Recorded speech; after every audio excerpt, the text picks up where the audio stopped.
Well, welcome back to Hillcrest Energy Technologies, a channel with energy solutions powering the future. Joining us to discuss and give us kind of a high-level overview of kind of the financials, where the company's going, a little bit of the cap structure. We have Don Currie, the CEO, joining us as always. Welcome back, sir.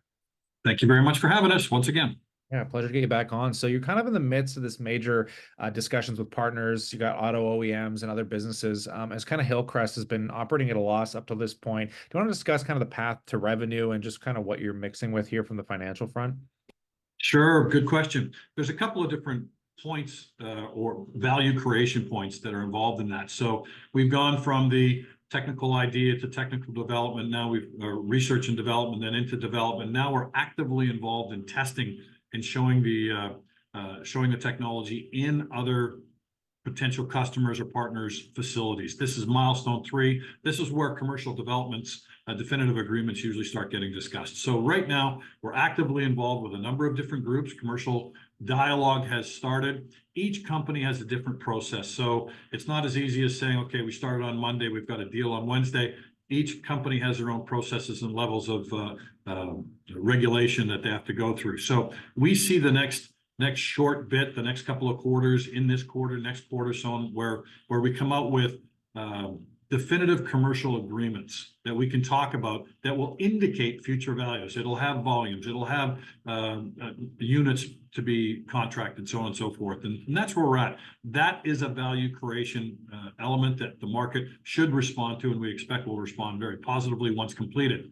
Then from there, those developments move towards revenue, and the revenue will come through forms of deposits that are made, development agreements that include financing or costs that they will incur along the way, and eventually where they're buying the product and putting it out on the road.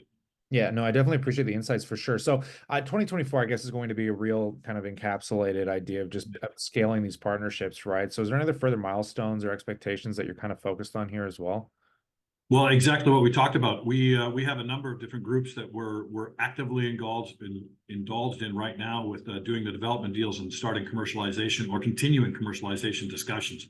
2024 is one where we expect to see some of those commercial discussions formalize, be announced, and give a path to the investor. On top of that, what we've got now with the proof of concept on the grid or stationary side, we have a number of companies that have now come to the table that are interested in non-EV application. And that is something that's very, very exciting for us. So I think while technology is being continuously improved and being developed, we have a very active year ahead of us in getting involved with a number of different companies, as many as we can handle, in trying to commercialize the technology.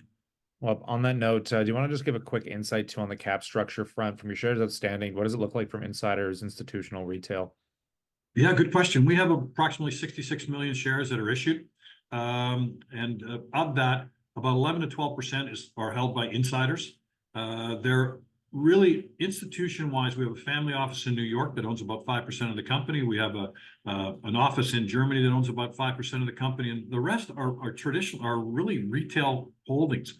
We're currently out there right now trying to access more of an institutional following, an institutional base where they can be watching us, reviewing us, and investing in us as we go along. So 11% insiders, 10% institutional, the rest would be retail.